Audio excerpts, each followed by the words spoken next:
Hello everyone, তো আজকের যেটা টপিক হচ্ছে তো এই যে এফজেডএস বাইকটা নিয়ে। তো এফজেডএস এর একটা বড় সমস্যা হয় যে বাইক টানতে যে হালকা ঝটকা মেরে সাইডে টাল মারে বা কিছুটা 60 বা 70 বা 60-এর উপরে পিক আপ উঠাতে গিয়ে কী হয় যে হ্যান্ডেলটা বাইকের টলে। তো এই সমস্যাটা যেই কারণে হয়, তো এই যে সাসপেনশন দেখতে পাচ্ছ, এটা হচ্ছে এফজেডএস এর সাসপেনশন। তো এই সাসপেনশনের ভেতরে বুশ এবং বিয়ারিং থাকে, এই যে তার পুরনো বিয়ারিং দুটো আর এই যে তার সাসপেনশন বুশ।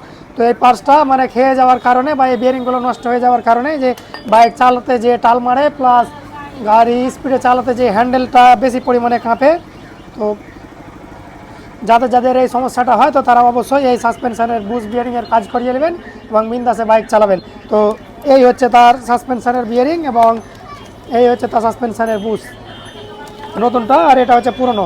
এটা দেখতে পাচ্ছ অনেকটা পরিমাণে খেয়ে গেছে এই বুশটা।